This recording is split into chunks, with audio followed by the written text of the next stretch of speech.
How's it going, everybody? This is the Nitty Gritty. My name is Chad. With me, as usual, is Leonard, and this is a show about pro wrestling. And in the past, you have seen us do rebooks of some of the most notoriously bad pay-per-views or events. But what we're doing today is we are going to take an event that is largely considered to be a good one, and we are going to rebook it in a bad way. We are going to try to make a good event bad.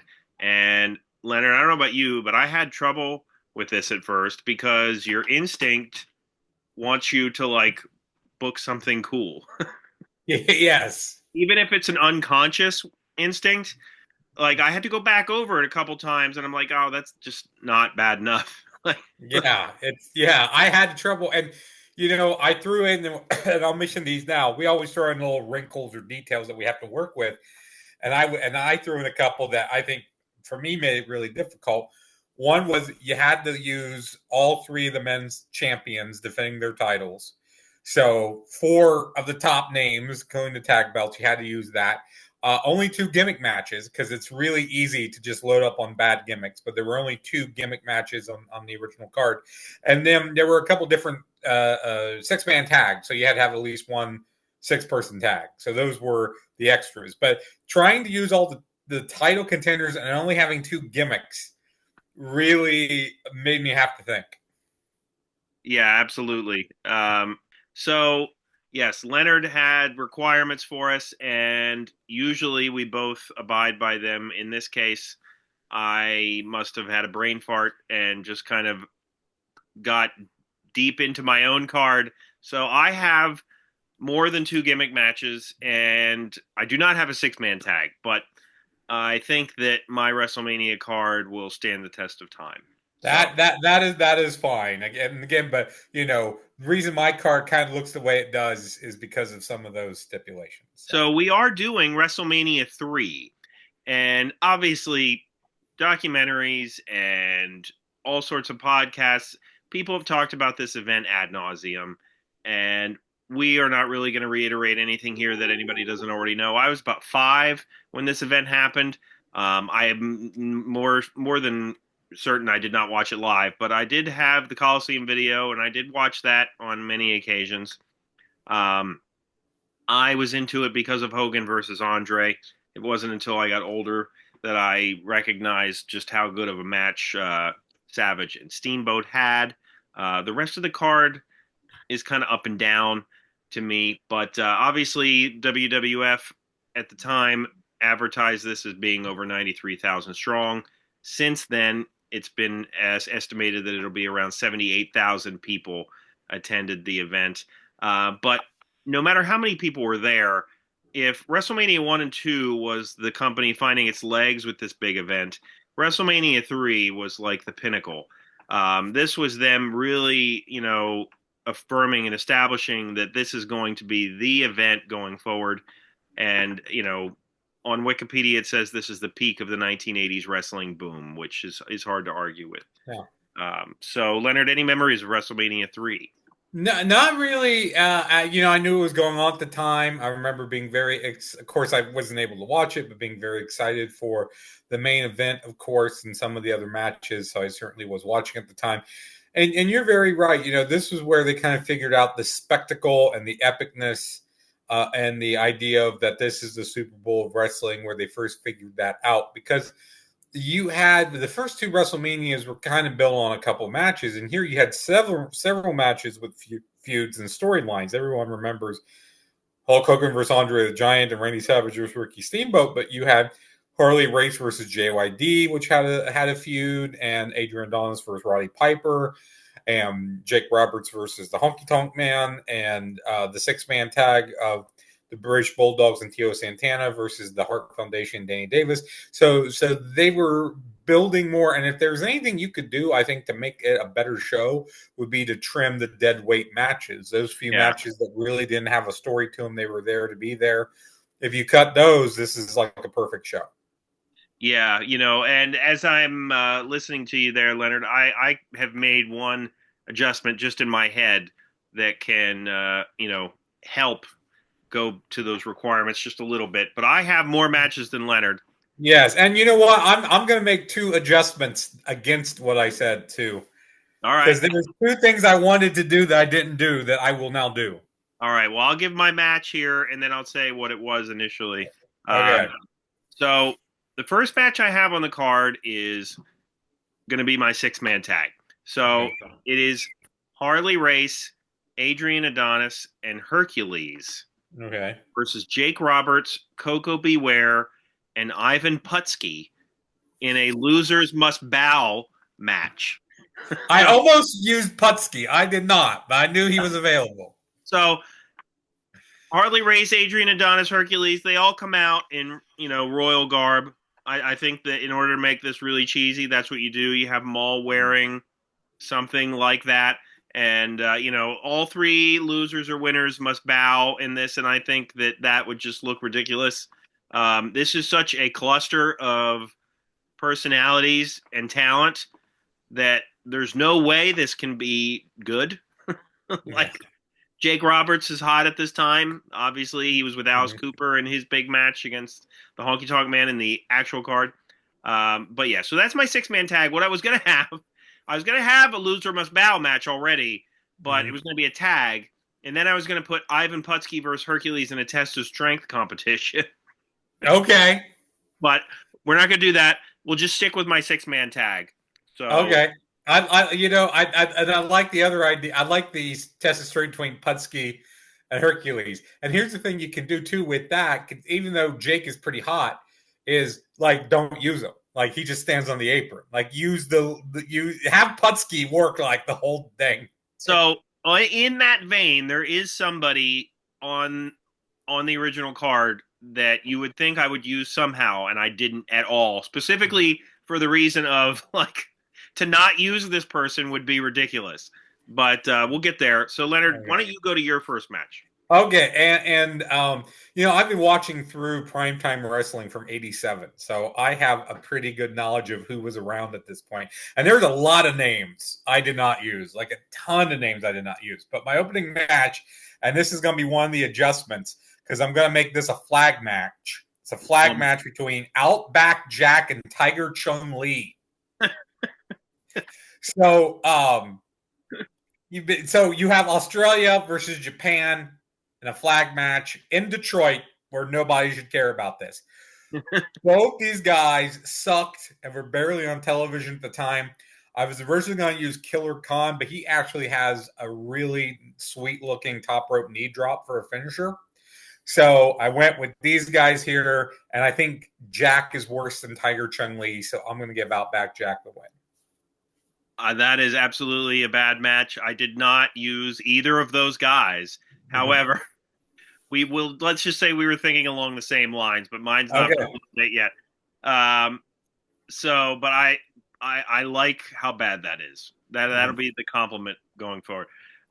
So my next match, you talked about how all the men's titles need to be defended. Well, you know what, Leonard?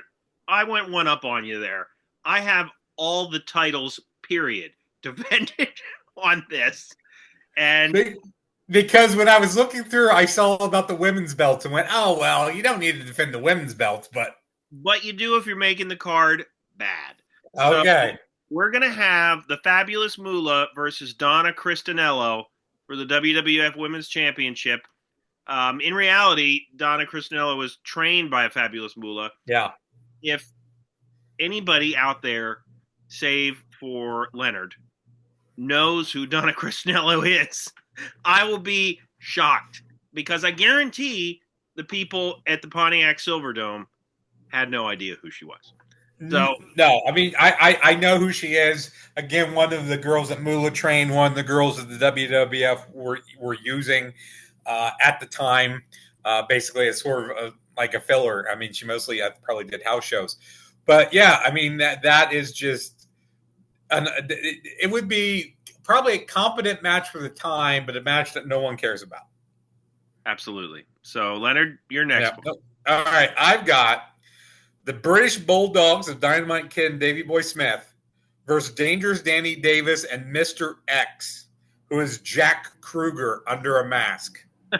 And you probably just said, who's Jack Kruger? Well, I will tell you. So I'm trying to book with a little logic here. So Danny Davis was suspended as a referee and became a wrestler thanks to screwing over the Bulldogs for the tag team titles and Tio Santana for the IC belt. Now, some know this, but before this angle, Davis was wrestling under a mask as Mr. X. So the Bulldogs accuse him of being Mr. X and double dipping while still as a referee and being against guys, as a wrestler. So Davis refutes being Mr. X and produces him as his partner. The Bulldogs win, and they unmask him, and it's Jack Kruger. And the crowd goes mild. Kruger was a jobber wrestler who became a referee. I believe he directly replaced Davis, and he did work as a referee here at WrestleMania III, the real one. So we have a referee that became a wrestler and a wrestler that became a referee. That is going deep into it, because the roster, if you look it up, Danny Davis is there, but Jack Kruger, Mr. X, is not. So yes, well, Mr.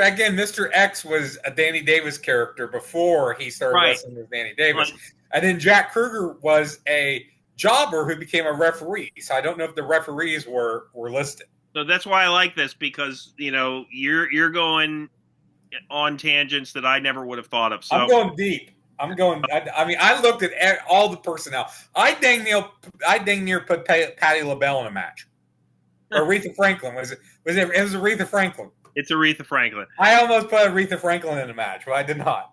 Well, yeah, I didn't use the Bulldogs, actually, and that's not the talent that I mentioned earlier that I hadn't used, but, I thought about using the Bulldogs, but, even though at this time Dynamite Kid was really injured, not doing well, having the Bulldogs in a match, you proved me wrong, but, in having the Bulldogs in a match, to me, I was like, God, they're so good that, I don't know where to put them to make the match bad. Right. That was the last match I booked. I went back and thinking, well, I should have an even 10. And I wanted to do something with Danny Davis. And I didn't want to do Davis versus Santana because that's not bad enough. Right.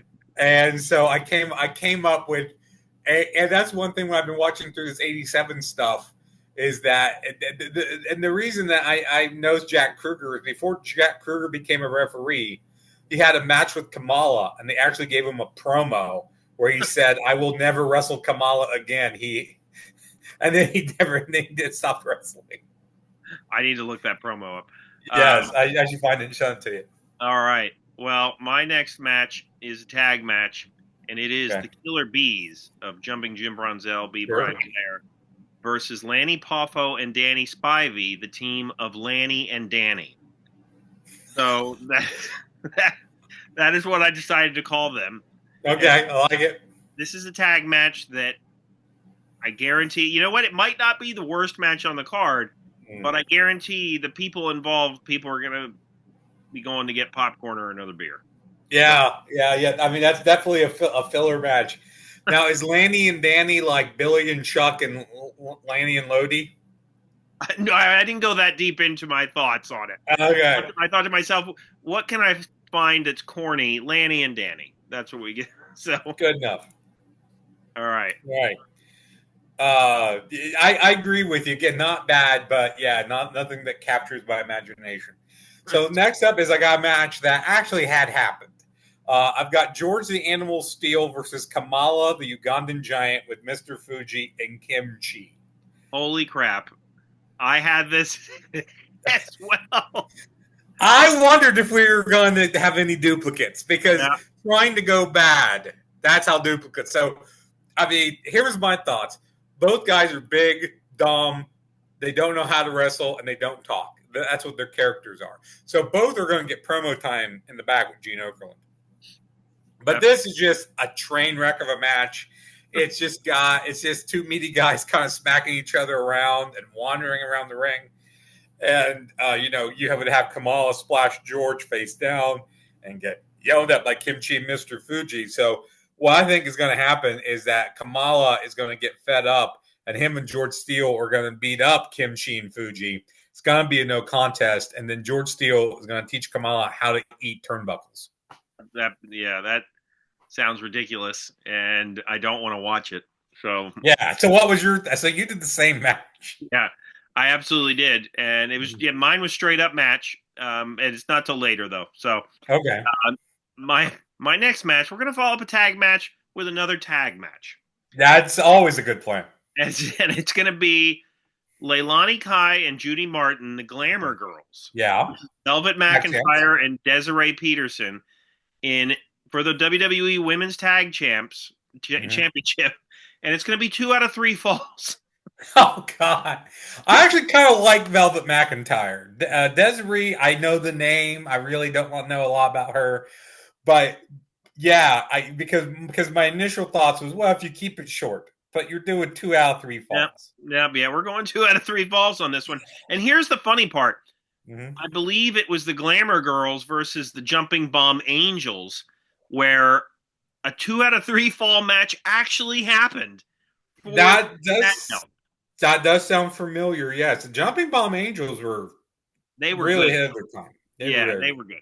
So, but this match would not have been good. And I think No, following having a tag match followed by another tag match, yes, gonna and this is 2 out of 3 falls with women who mostly just know how to do hair snap mares and yeah, flashes because I think they're all Moolah trained ladies as well. So right, yeah.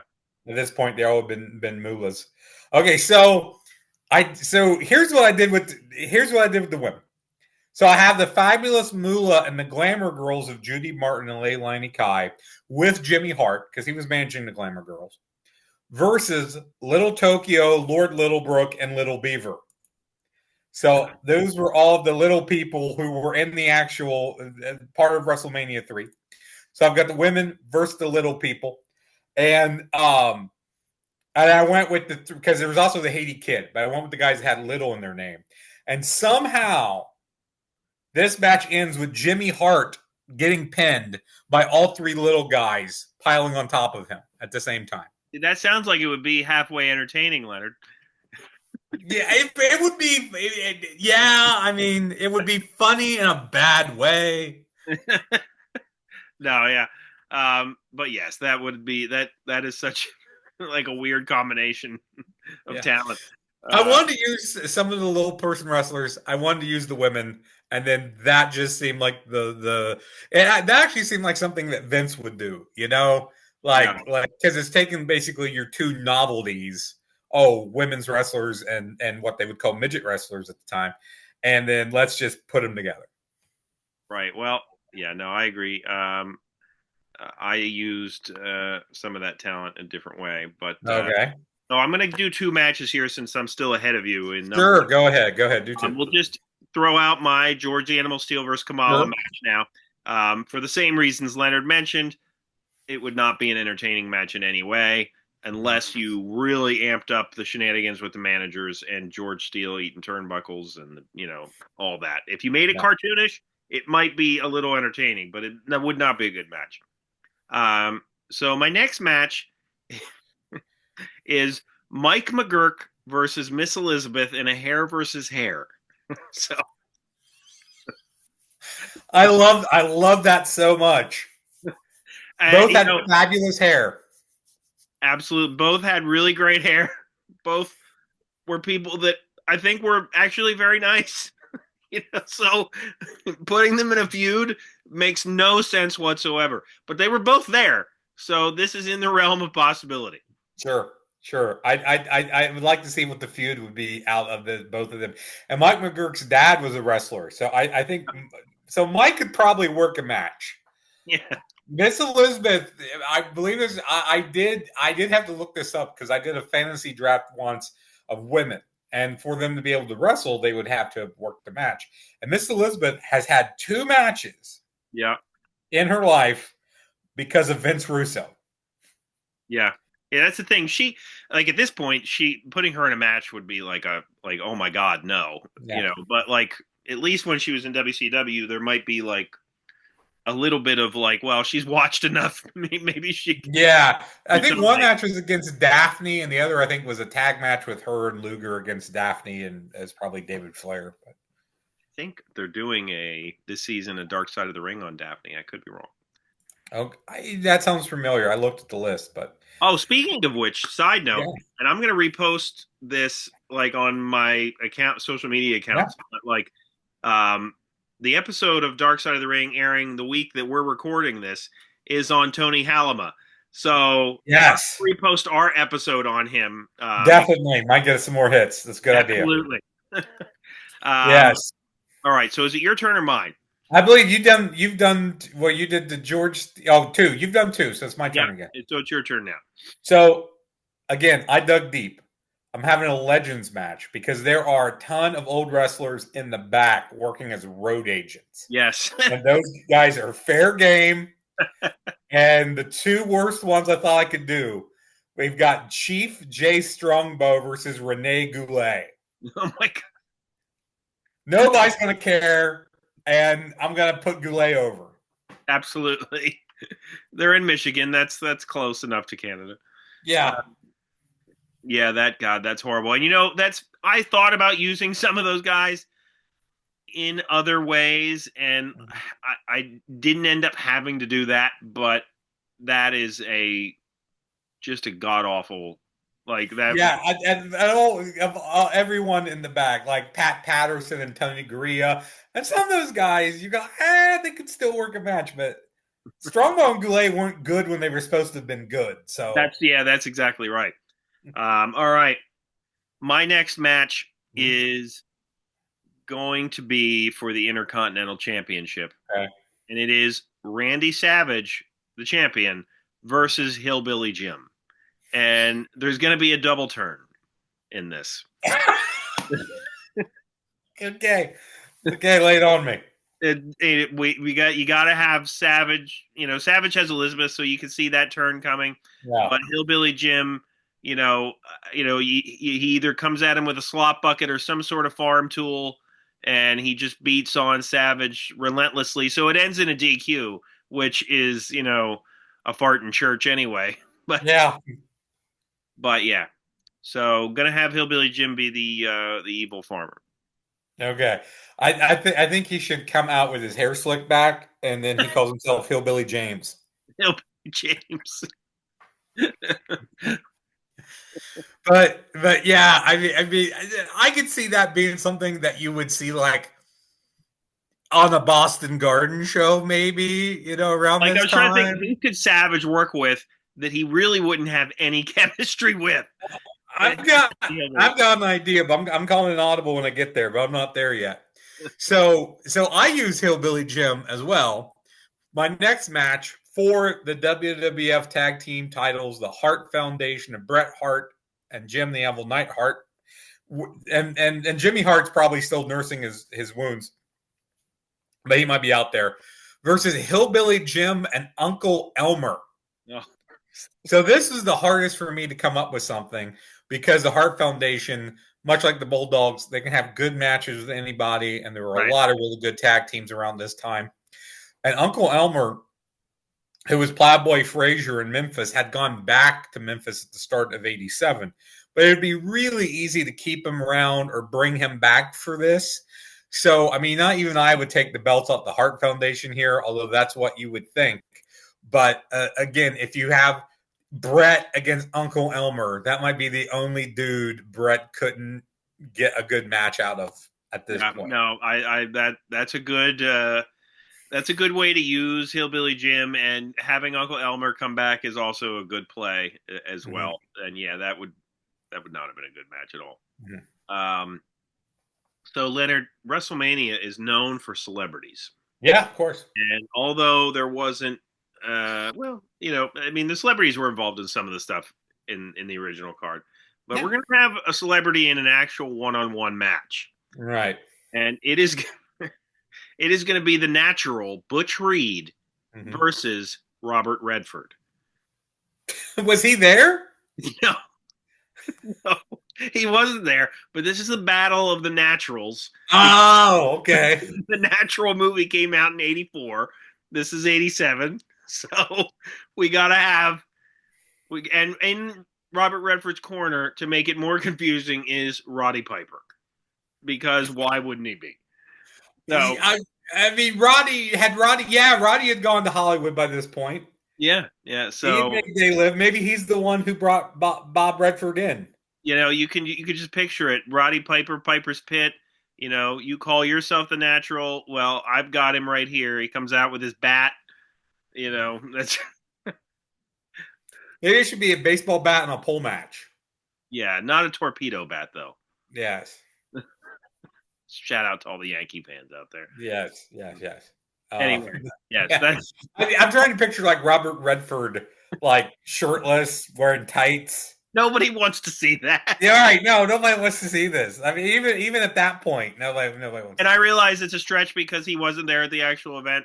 But in the past, we've done some stretches, and this was my one stretch as far as that goes. it. Right, right.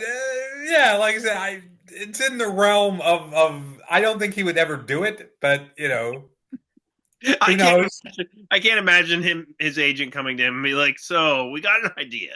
You want to work, and this is where Mr. T had worked by this point, and Yeah, the football players at WrestleMania too. So let's just keep in the spirit. absolutely. So my next match, I have a hair versus hair match as well, which there was one on the original card, one on your card, and I have Mean Gene Okerlund versus Howard the Fink Finkel. I like So that. so easy one to set up. Finkel misses a show, and Okerlund does the ring announcing. Everyone compliments on him, which makes Finkel mad. He locks Gene in a closet and does the backstage interviews to get back at him. They get into an argument, are making fun of each other for being bald. I'm not bald, you're bald, cue bald, that type of thing. So you get a hair match between two bald guys who aren't wrestlers.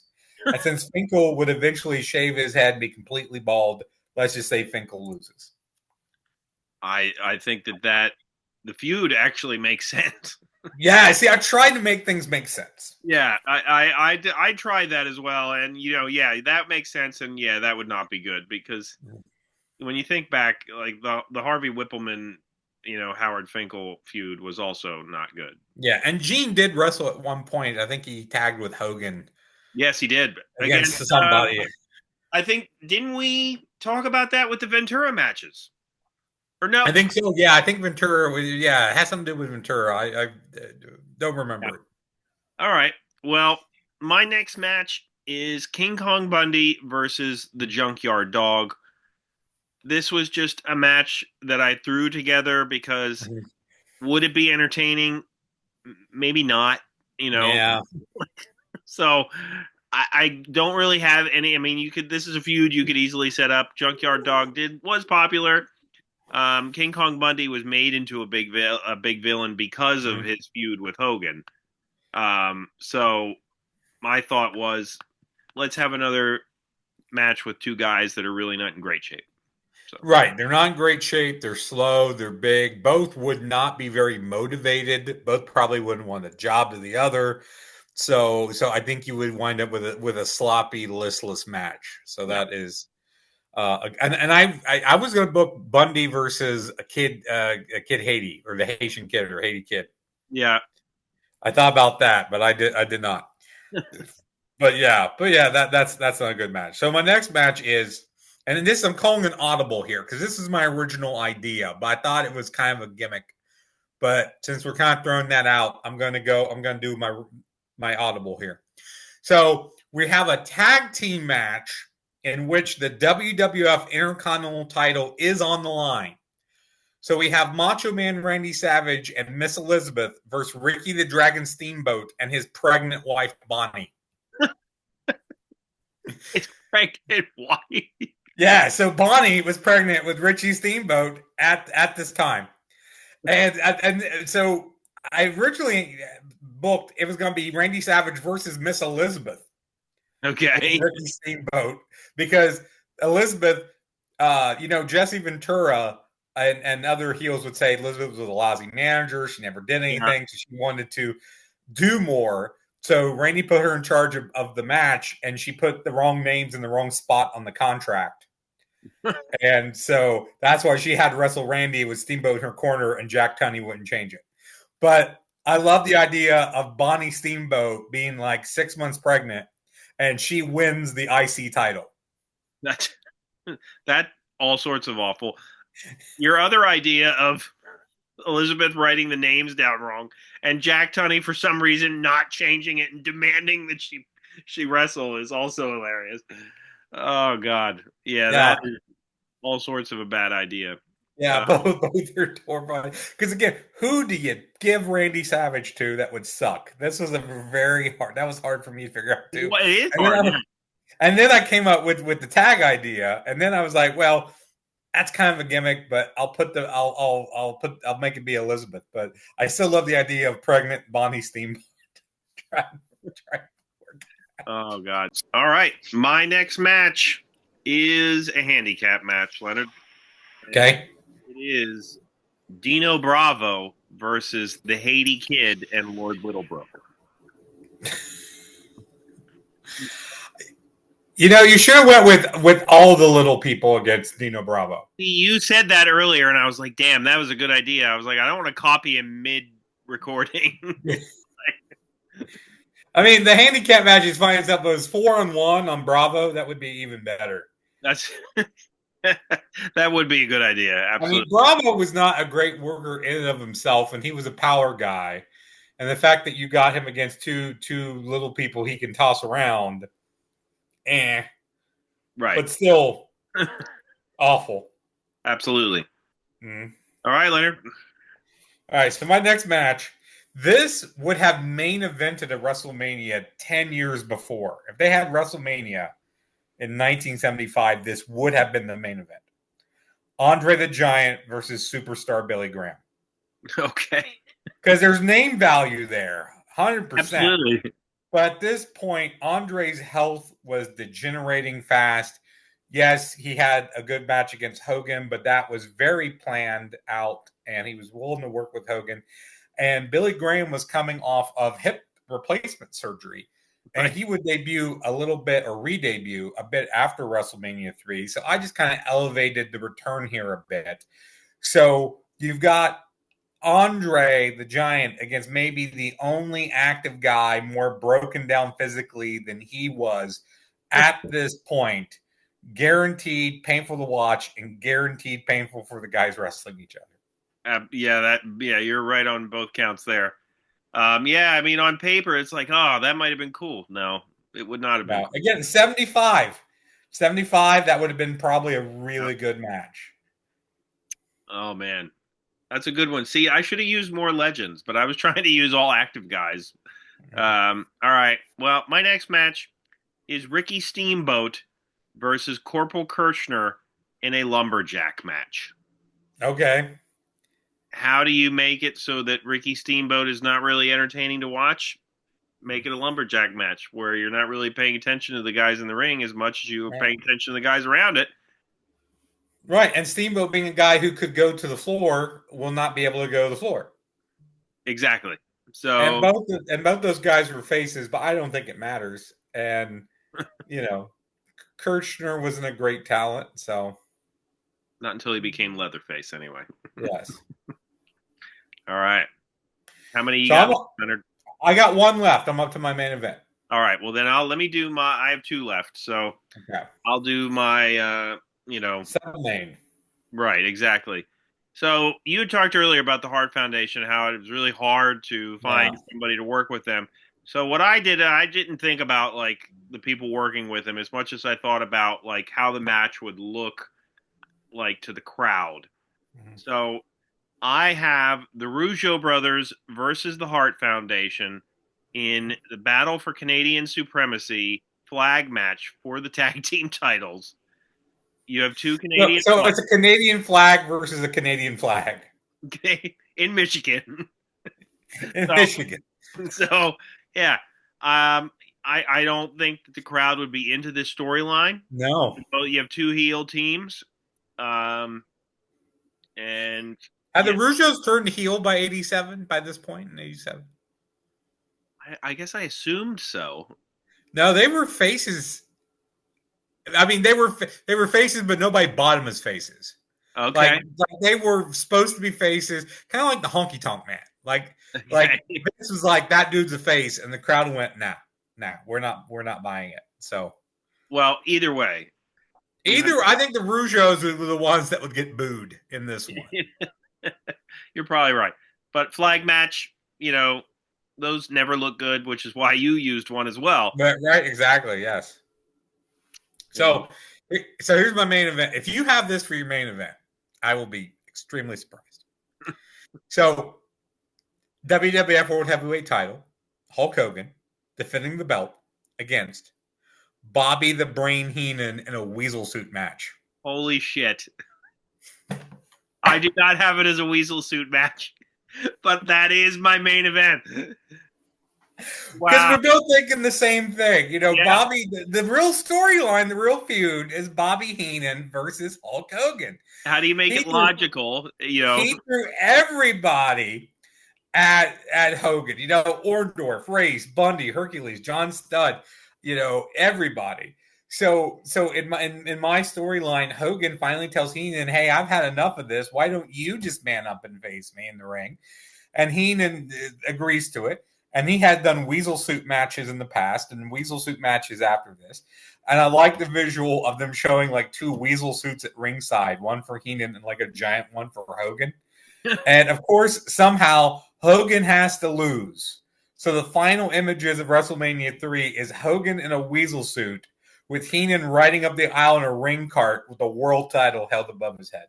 I like that idea better. Mine is just a straight up match, and I didn't use Andre because my storyline for this was that Andre gets injured or is just too broken down, as you mentioned, to wrestle in this match. So Heenan's like, Heenan's got to do it. And Hogan's like, you know what? It's going to be you instead.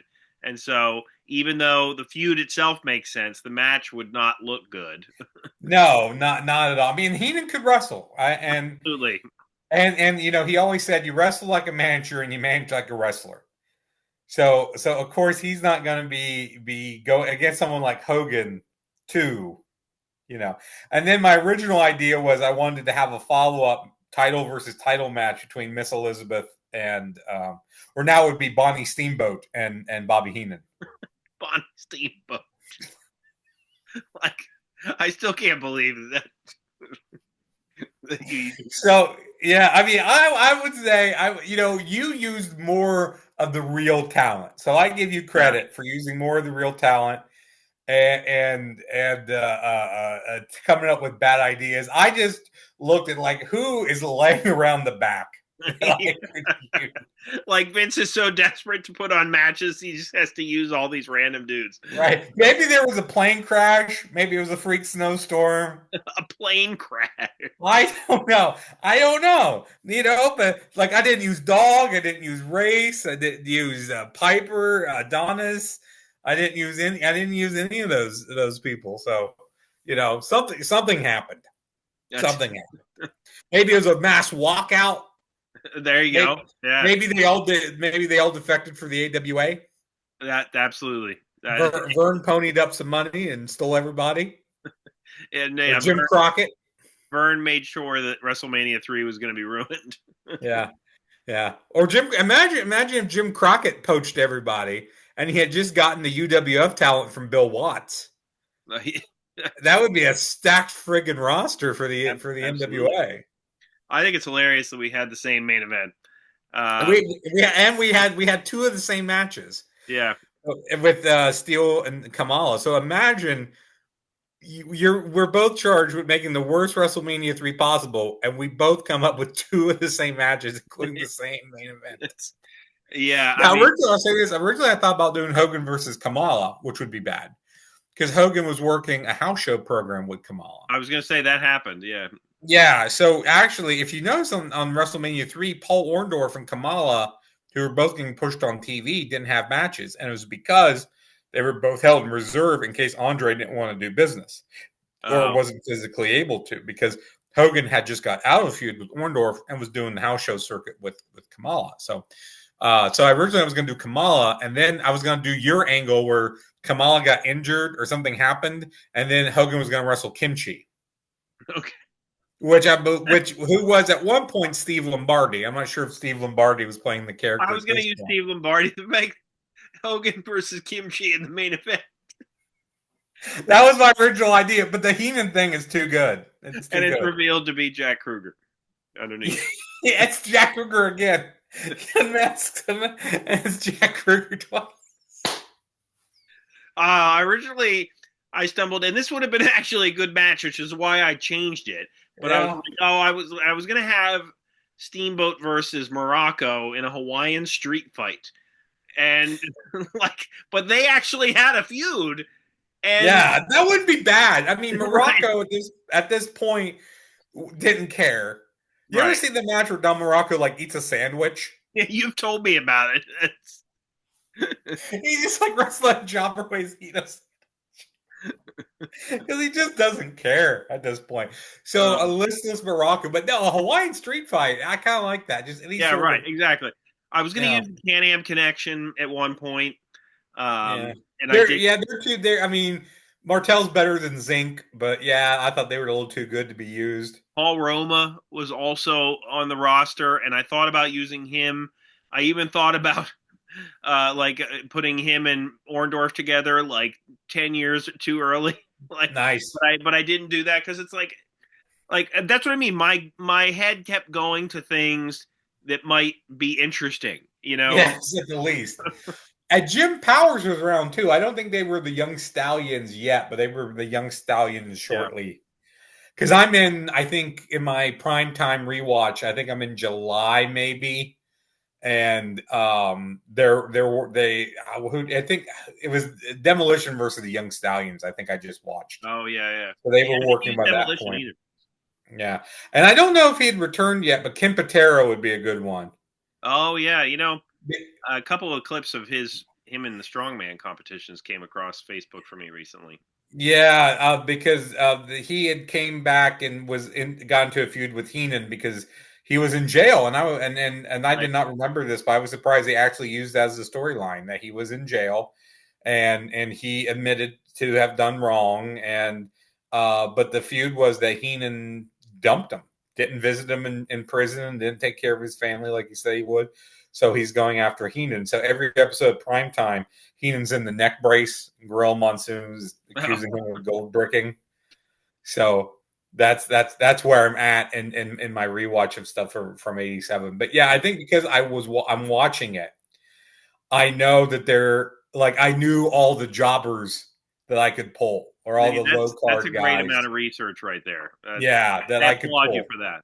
Yeah, which I was just doing that anyway. I was kind of a while back. I was like, I want some prime times. I'm like, I'm gonna start like January of '87, and because again, knowing it was going into WrestleMania 3, and it was like as we said earlier, just the high watermark of the rock and wrestling era. So I thought that would be just a good place Yeah. to start watching. And yeah, some of the matches. I should send you a show I watched that was like without a question the worst card you could put together. I'll have to find that. It was like the worst episode ever of primetime wrestling. I'll have to I, find it and send it to I'm you. curious. Yeah. All right. Well, let us know what you thought of our rebooks. Which one was worse? I would probably have to give the nod to Leonard simply for the Weasel Suit edition there at the end. I really like that. But both of our cards, I think, would have stunk up the Silver Dome. All right. So our new tradition is we're going to do a trivia question out of the game box, and I believe it is Chad's turn. Yep. Yeah, I'm gonna just pull one out here. So we have been doing the levels 3, 4, 5 because the first two are multiple choice. So question level 3 for you. What was the name of Coco Beware's pet bird? Frankie. Frankie is correct. And I always liked to refer to him as Frankie Beware. Because I think occasionally they would call him Frankie Beware. Oh, that we need to find a clip of that too. Yes, in a record 4 consecutive main events at Madison Square Garden, Bob Backlund, and there's a trademark next to Bob Backlund. So how do you trademark his name? Defended the title against whom? So in 4 straight main events at Madison Square Garden, Bob Backlund defended the WWF World Heavyweight title against what opponent? Was it Pat Patterson? It was Pat Patterson. I'm surprised you knew that. I probably would have guessed Billy Graham. Yeah. So, where was the tournament held to crown the first Intercontinental Champion? Oh, that was in Puerto Rico, right? No, no, it was going that direction. It was Rio de Janeiro. Oh, yes, that's right. And there was, of course, it was never a tournament. They just said it was. I knew it wasn't the continental U.S. That's Yes, it was. all I It was remember. outside. Yeah, Yes, and the celebrity of the week is Vince McMahon. of course. Yeah, why wouldn't All it be? right. Now, do we want? We wanted me to do one. Sure, why not? Okay. Who was the first five-time Federation champion? So the first Okay. person to win the belt five times. Okay. I guess. Well, it says just Federation champion, so that would mean any belt because it wouldn't have been because Hogan was only three. Would have been Bret Hart. Bret Hart. No, Hulk Hogan. Hulk Hogan won the belt five times. Yeah. Okay. So I guess I should have went with my instincts, but I thought it was only four. Well, yeah. So he won it against Sheik, then he won it against Savage, and then he won it against Slaughter and won it against Yoko, and I'm missing one. He lost to Andre. Oh, I forgot. Yeah. Okay. Who was the only competitor at WrestleMania who also appeared at the original 1985 event? I mean, do they mean this year's WrestleMania? But I don't know what year this is from. I'll say Piper because Piper was still making appearances at this point. It says Leilani Kai. Okay. Who's the only competitor at WrestleMania who also appeared at the original 1985 event? Okay, I don't know. Who did Randy Savage face in the opening round of the tournament at WrestleMania 4? Now that's a good question. I think it, Oh, I think it was. I want to say Butch Reed. he was definitely on the list. Butch Reed. Yeah. It was Butch Reed, and then I know it was One Man Gang, and I can't remember. He was the third Valentine round. was Was it Valentine Valentine was the there? second round? Valentine might have been the second round there. And the celebrities of the week is Edge and Christian. So I have no idea what that Leilani Kai question was about. That's an odd one, yeah. Yeah, because I don't get that one. Well, anyway, that's our new tradition, and we'll keep doing that. Absolutely. Yes, let us know what you thought of our cards. Check out our other episodes. Check out wherever you listen to podcasts. We can be found there as well. Please comment however you feel. Hit the like button, subscribe. Thank you very much for checking us out. For Leonard, my name is Chad, and we will see you next time.